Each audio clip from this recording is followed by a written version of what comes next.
आज का हमारा टॉपिक है मैक्सवेल के समीकरण। ठीक है, मैक्सवेल के समीकरण आज का हमारा टॉपिक है। सवाल ये कि मैक्सवेल के इक्वेशन क्या है, तो मैं बोलूँगा वास्तव में इलेक्ट्रोस्टैटिस्टिक से लेकर के इलेक्ट्रोमैग्नेटिक इंडक्शन तक, स्थिर विद्युत से लेकर के विद्युत चुंबकीय प्रेरण तक हम लोग अगर देखें तो ढेर सारे इंपॉर्टेंट लॉ के बारे में बात किया है हमने। जैसे गॉस लॉ की बात की, जैसे गॉस लॉ के बाद आपने किसकी बात की, गॉस लॉ कहा, फिर गॉस लॉ को किसके लिए लगाया, मैग्नेटिक फील्ड और इलेक्ट्रिक फील्ड दोनों के लिए। फिर दूसरा आपका ये कहना था, इसके बाद फैराडेस लॉ आपने देखा था इंपॉर्टेंट वे में, फिर आपने एम्पियर का सर्किटल लॉ देखा। मैक्सवेल एक्चुअल में किए क्या है, तो इन्होंने ये जो अलग अलग जगह पे ये जो लॉ थे ना, जो स्टेटमेंट था ना, उनको एक जगह कलेक्ट कर दिए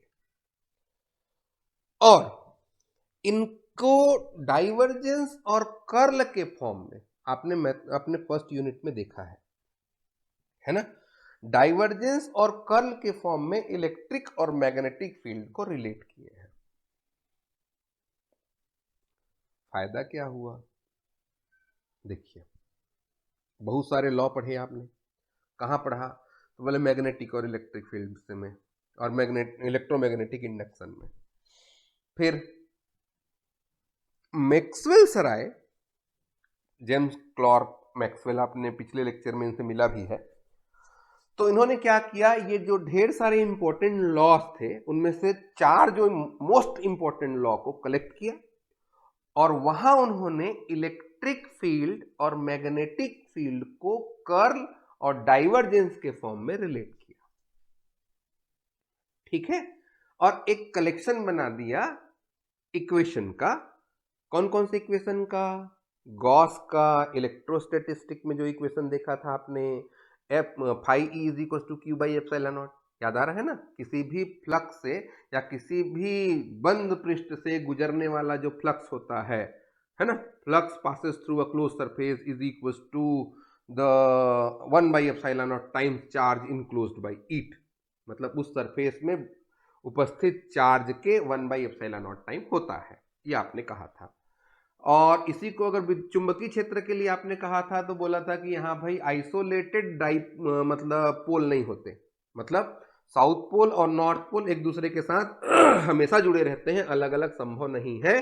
इसलिए यहाँ पे नेट फ्लक्स 0 होता है और फ्लक्स 0 होगा किसी पृष्ठ के लिए, तो आपने कहा था यहाँ पे हम लोग इसमें से फ्लक्स थ्रू अ सरफेस की बात करेंगे तो उसको 0 लेते हैं। फिर फैराडे लॉस कहा था कि भाई जब फील्ड चेंज होता है तो इलेक्ट्रिक फील्ड बनेगा और इलेक्ट्रिक फील्ड बनने से फिर इलेक्ट्रिक फील्ड चेंज होगा और इलेक्ट्रिक फील्ड चेंज होता है तो इंड्यूस्ड करंट प्रोड्यूस हो जाता है। उसके बाद आपने एम्पियर सर्किटल लॉ कहा कि B dot D L equals to mu naught I होता है। ये तो हो गई सिंपल सी बात, लेकिन मेरा ये कहना है आपको कि आप अपने फर्स्ट यूनिट पे जाइए, अपना नोट्स खोलिए। डाइवर्जेंस के बारे में मैंने आपको क्या बताया, कर्ल के बारे में आपने क्या सीखा है, उसको एक रिवीजन कर लीजिए, उसका फिजिकल मीनिंग हमने क्या क्या कहा था। तो मैंने डाइवर्जेंस के केस में आपको कहा था डाइवर्जेंस डाइवर्ज होना है, फ्लो होना है, और फ्लो होने के लिए मैंने कहा था कि डाइवर्जेंस 3 हो सकते हैं। कैसा, एक जहां से निकलेगा, एक जहां से निकलता है वहां सोर्स होता है, एक जहां पे जाके मिल जाता है, नदी निकली वहां सोर्स है नदी का, समंदर में मिल गए, समंदर सिंक हो गया, और एक ऐसा जगह जहां से जितना आ रहा है उतना जा भी रहा है, तो वहां डाइवर्जेंस 0 होता है। तो डाइवर्जेंस को आपने पॉजिटिव, नेगेटिव और 0 भी कहा था।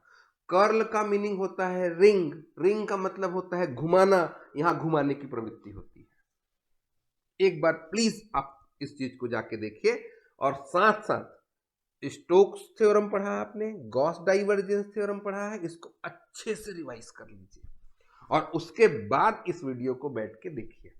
ठीक, चलिए ऑल द बेस्ट, स्टार्ट करते हैं। तो मैक्सवेल साहब ने आपको इक्वेशन दिया और इलेक्ट्रिक फील्ड और मैग्नेटिक फील्ड के डाइवर्जेंस को और कर्ल को रिलेट किया, मतलब विद्युत तथा चुंबकीय क्षेत्र के डाइवर्जेंस व कर्ल के संबंध को मैक्सवेल का समीकरण कहते हैं। ठीक ठीक, ये जो समीकरण आप निकाल रहे होते हैं ये यूनिफॉर्म और आइसोटोपिक मीडियम में विद्युत क्षेत्र की और चुंबकीय क्षेत्र की पूरी व्याख्या कर सकते हैं।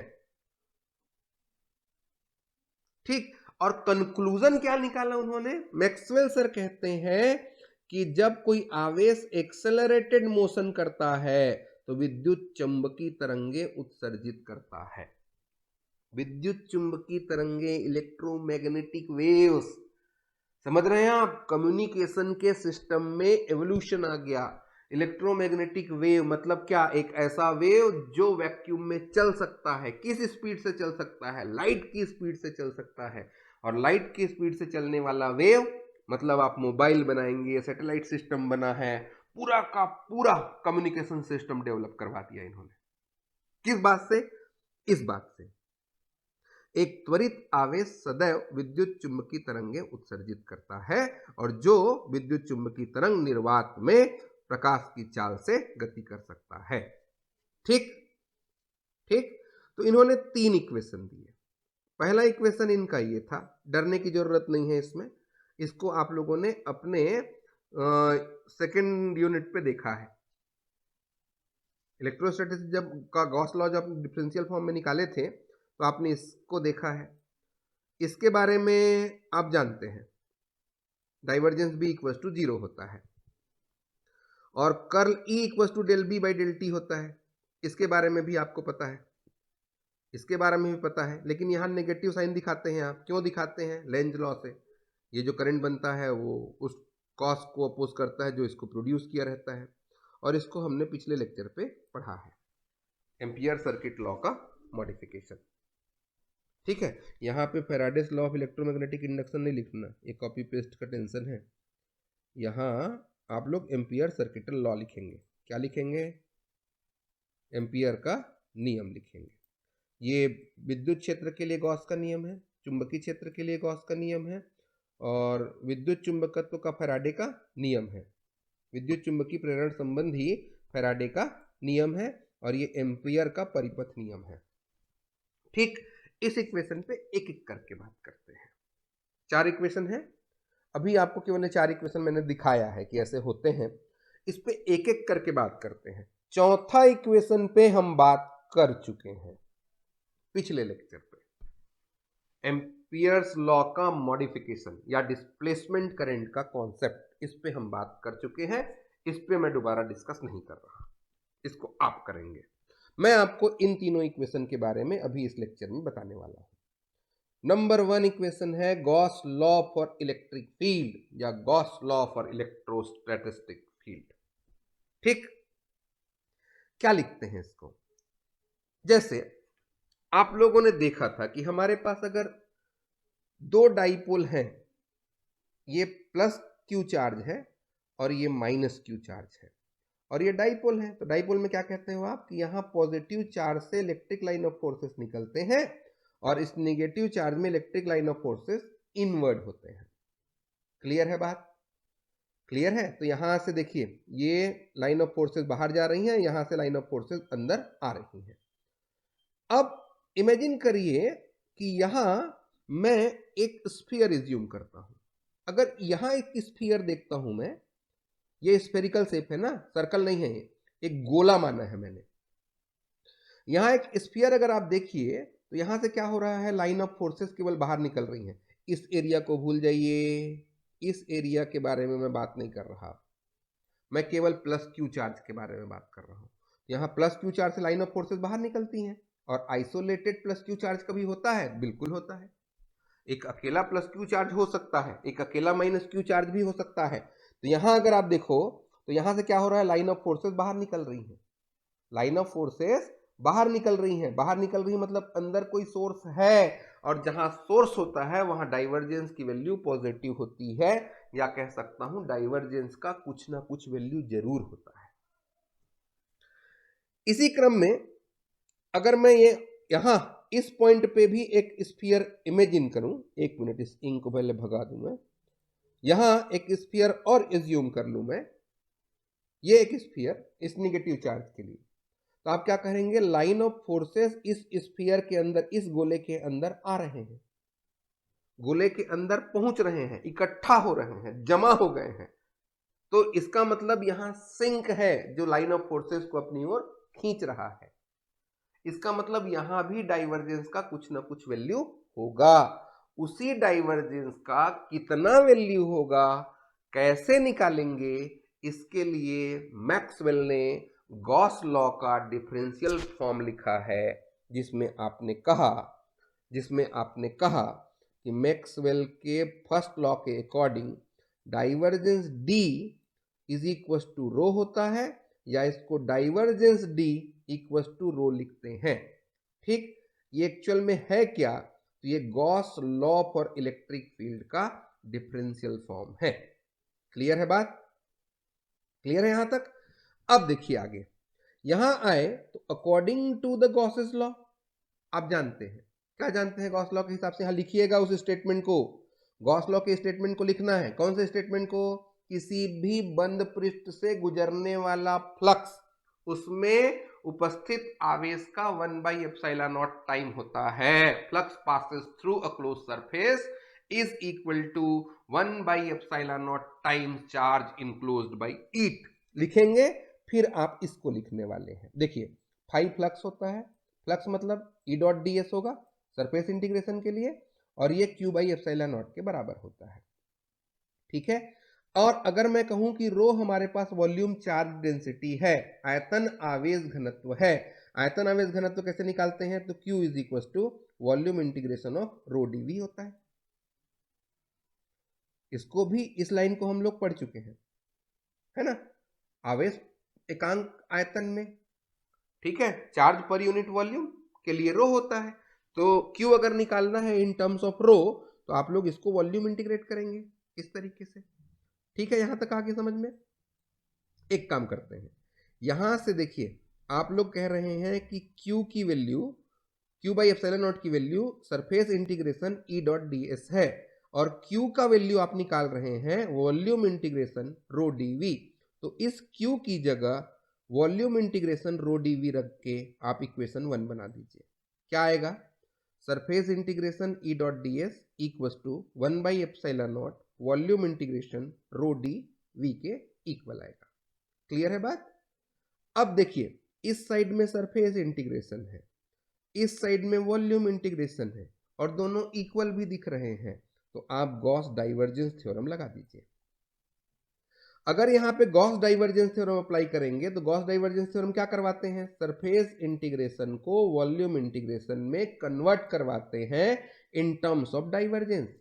तो surface integration E dot D S कितना हो जाएगा, वॉल्यूम इंटीग्रेशन सरफेस इंटीग्रेशन का, और E का डाइवर्जेंस कहां ले लेंगे, वॉल्यूम dV में।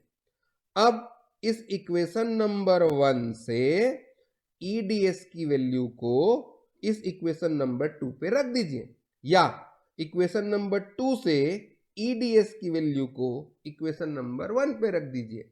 मतलब आप कह रहे हैं समीकरण 1 और 2 से क्या आएगा, क्या आएगा, यहां पे E डॉट डी एस की जगह इसको उठा के रखिए, तो ये आ गया volume integration divergence E dV equal 1/ε0 volume integration rho dV। Clear हुआ? अब इस 1/ε0 को इस इंटीग्रेशन वॉल्यूम इंटीग्रेशन के अंदर ले जाइए, तो कितना आएगा, volume integration divergence E dV equal volume integration rho by ε0 dV। Compare करिए दोनों side, volume integration dV divergence E की जगह में रो बाई ε0 है। यही आपका मैक्सवेल का फर्स्ट इक्वेशन है, ये मैक्सवेल का फर्स्ट इक्वेशन है। ठीक, यहां से अगर इसको ट्रांसफर कर दीजिए, तो ε0 E divergence E equal to, sorry, ε0 divergence E equal to rho, और ε0 E का मतलब होता है डिस्प्लेसमेंट करंट। डिस्प्लेसमेंट निकाला था, डी निकाला था आपने, विस्थापन सदिश निकाला है, तो ये कितना होगा, divergence ε0 E equal to rho, और ε0 E का मतलब होता है डी, और इसको आप लिख सकते हैं डाइवर्जेंस डी इक्वल टू रो। ये है आपके मैक्सवेल का फर्स्ट इक्वेशन। क्या कॉन्सेप्ट था इसका? डाइवर्जेंस को डिफाइन करना। किसके लिए? इलेक्ट्रिक फील्ड के लिए। क्लियर है? फर्स्ट इक्वेशन याद हो गया होगा आपको, divergence D equal to rho या divergence E equal to rho by epsilon naught. ये है आपका इक्वेशन नंबर 1।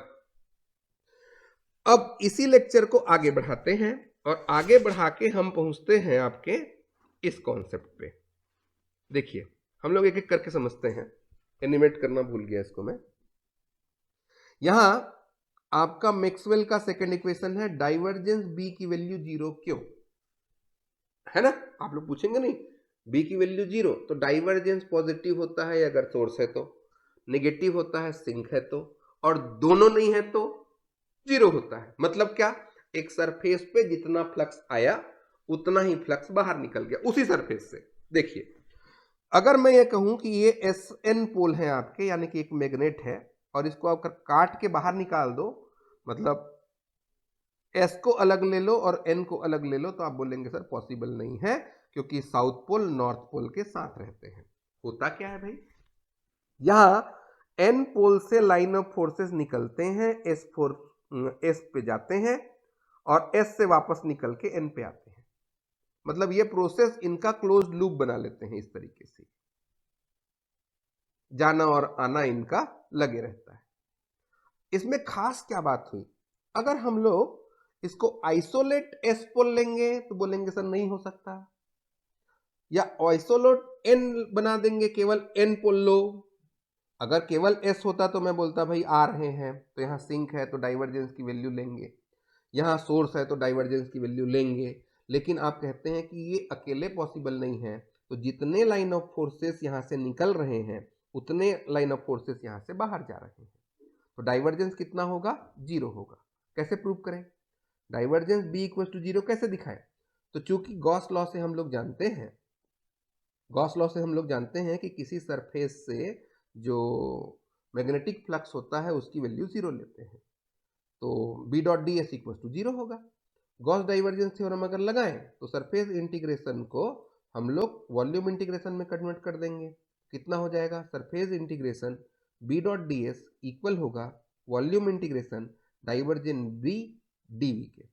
अब इस वैल्यू को इस इक्वेशन पे रखिए, यहां रख दिए तो क्या बनेगा? Volume integration divergence B dV equal to 0, और कंपेयर करेंगे दोनों साइड तो डाइवर्जेंस B का मान 0 आ गया। ये है आपका इक्वेशन नंबर 2। ठीक, क्या नाम दिया इसको? Gauss law for magnetic field. Conclusion क्या निकला? आइसोलेटेड N पोल और S पोल पॉसिबल नहीं है। क्लियर है बात? आगे गए, अगर आगे जाते हैं तो हम लोग के पास ये मैक्सवेल का थर्ड इक्वेशन है। इसके बारे में आप जानते हैं, क्या जानते हैं कि ये जो मैग्नेटिक फील्ड होता है उससे हम लोग क्या बनाते हैं? ई बनाते हैं। ई कैसे बनता है? तो जब फ्लक्स में चेंजेस होता है, किसी सरफेस से लिंक जो फ्लक्स होगा वो बदलता है, तो rate of flux change in flux is equal to EMF होता है। ये फैराडे का नियम है, हम लोग जानते हैं। यहाँ लिखिएगा as we know that E is equal to minus d∅dt होता है। इसको हम लोग कैसे लिखें? फ्लक्स का मतलब क्या है? ये जो फ्लक्स है मैग्नेटिक फ्लक्स है। मैग्नेटिक फ्लक्स मतलब surface integration B dot ds, flux flux क्षेत्र और उसका पृष्ठ क्षेत्रफल के गुणनफल के बराबर होता है। तो एक काम करते हैं, फाई की जगह इस B डॉट ds को रख दीजिए, ये चुंबकीय फ्लक्स का मान है। ठीक, देखिए आपका ये कहना रहता है कि ये जो EMF बना है, ये इलेक्ट्रिक फील्ड जो बना रहता है, ये EMF जो बना हुआ है, विद्युत वाहक बल बना हुआ है, इलेक्ट्रोमोटिव फोर्स जो बनता है, वास्तव में ये इलेक्ट्रिक फील्ड के किसी क्लोज्ड परिपथ में उसके लाइन इंटीग्रेशन के इक्वल होता है। मतलब E is equal to E dot dl होता है। मैंने क्या कहा? यदि चुंबकीय फ्लक्स में परिवर्तन के कारण विद्युत क्षेत्र E उत्पन्न होता है तो बंद परिपथ में प्रेरित विद्युत वाहक बल EMF का मान परिपथ के अनुदिश विद्युत क्षेत्र के रेखीय समाकलन के बराबर होगा। क्लियर है बात? मैंने इस लाइन को दिया। E is equal to L E dot D L. एक काम कीजिए, इस वैल्यू को उठाइए और इस इक्वेशन पे पुट कर दीजिए, मतलब ई की जगह रख दीजिए। ई की जगह रखेंगे तो line integration E dot D L equal होगा minus del by del T surface integration B dot D S. और अगर इस डेल बाई डेल टी को अंदर ले जाएं इस इंटीग्रेशन के, तो आपका ये इक्वेशन का फॉर्म होगा minus surface integration del B by del T D S. Clear है बात? ये आपका इक्वेशन नंबर 1 है। अब एक काम करते हैं जी, यहाँ पे ये जो एरो गया है इससे कंफ्यूज मत होना आप लोग, ये वेक्टर क्वांटिटी दिखाना था मेरे को, है ना, तो कंफ्यूज नहीं होंगे, डीएस को वेक्टर क्वांटिटी दिखाया है। यहाँ देखिए, यहाँ लाइन इंटीग्रेशन है, यहाँ सरफेस इंटीग्रेशन है। इसके लिए क्या करिए आप, स्टोक्स लॉ लगाइए। स्टोक्स लॉ की अगर बात करें आप, तो ये line integration E dot D L हो जाएगा surface integration curl E D S के बराबर। ठीक है, तो इस ई डॉट डी एल की जगह, स्टोक्स लॉ से जो मिला है कर्ल ई डी एस, इसको रखेंगे तो क्या बनेगा, surface integration curl E D S equal minus surface integration del B by del T D S आ जाएगा।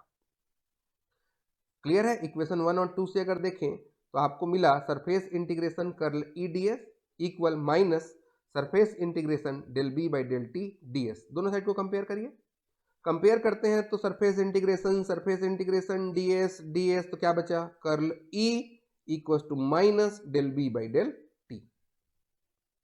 ठीक, और इसके बाद आप लोग का फोर्थ इक्वेशन बनाएंगे आप, मॉडिफिकेशन इन एम्पियर्स लॉ। क्या कहा था, B dot D L equal to कितना निकाले थे, mu naught J plus J डेस के फॉर्म पे। फोर्थ इक्वेशन को पूरा सॉल्व आपको करना है, ये आपका वर्क है। तो ये 3 इक्वेशन मैंने मैक्सवेल के बड़े इंपॉर्टेंट 3 इक्वेशन आपको समझा दिए। क्यों दिया इन्होंने, क्या फायदा हुआ इससे, ये शायद आपको समझ में आ गया होगा। लेकिन इस लेक्चर के लिए प्लीज आप लोग अपने फर्स्ट यूनिट को अच्छे से तैयार कर लीजिए, फिर इसको करिए तो आपको बड़ा अच्छा लगेगा। ठीक है, थैंक यू।